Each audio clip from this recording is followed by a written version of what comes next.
RNIB, supporting blind and partially sighted people.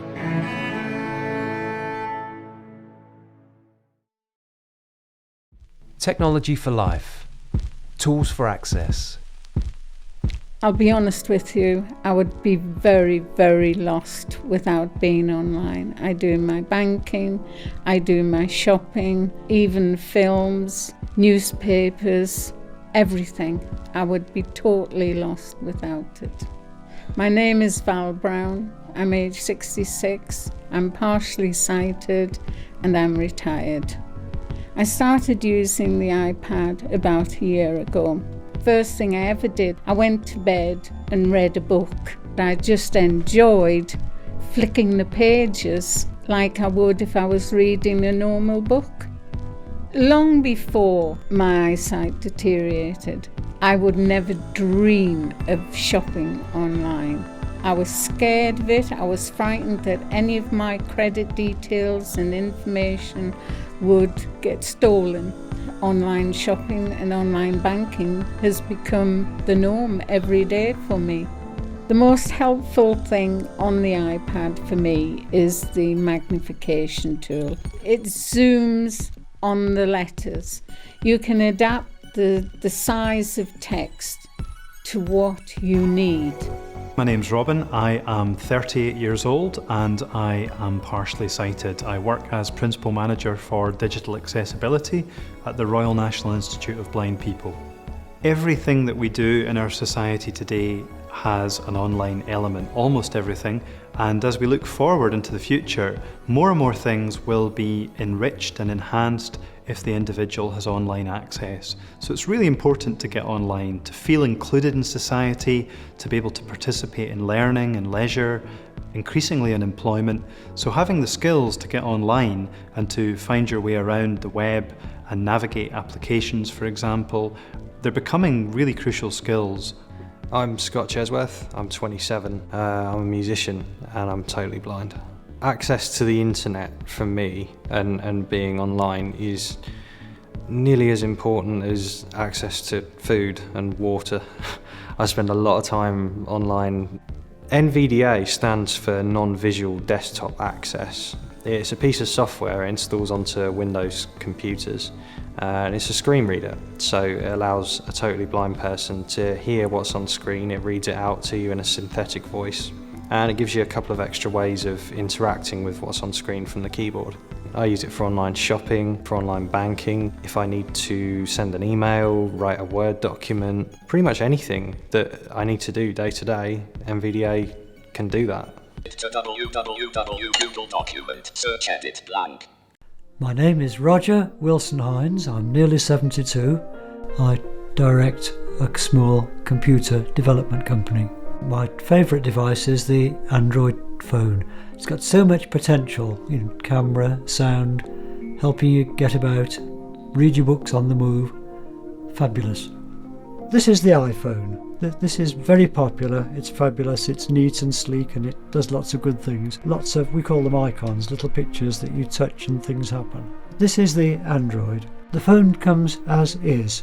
People make apps. We've made half a dozen apps that make the phone work in just the way we want it for the blind and partially sighted people we're helping. So a phone like this must have the ability to be able to change the colour. And let's say my particular eyesight requires red. Green, red. Settings main screen. This app is designed to work on any of the Android phones. My name is Tui Malaliu. I'm 44 years old and I'm totally blind. I work as an audio producer for the RNIB Talking Book service.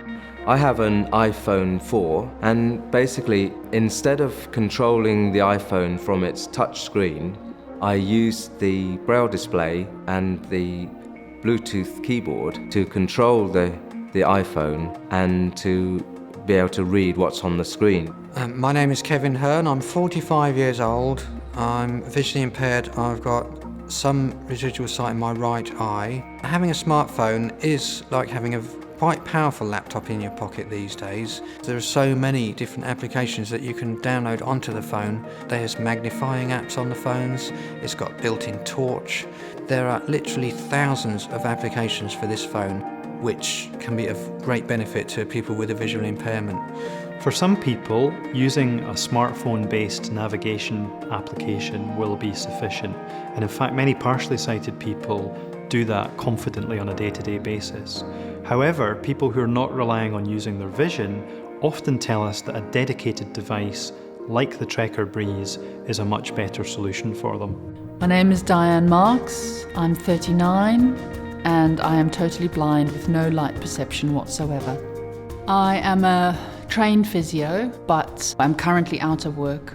The Trekker Breeze has totally changed my life. It gives me the ability, the confidence, the sense of freedom to be able to go out and about and to have the confidence to know that no matter where I am, I can find my way back. If I'm walking up to a junction, it will, about 10 feet before the junction comes up, give me the next instruction. So for example, it'll be turn left at X Street. So then you know that as you come up to that junction that your next turning has got to be left. If it wants you to walk straight on, it'll tell you.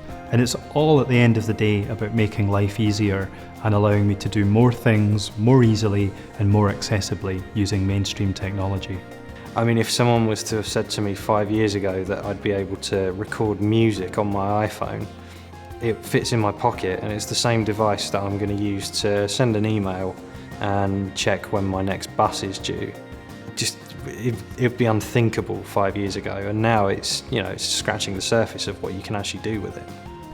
The internet has got a fabulous future for blind and partially sighted people. I feel on a par with normal sighted people.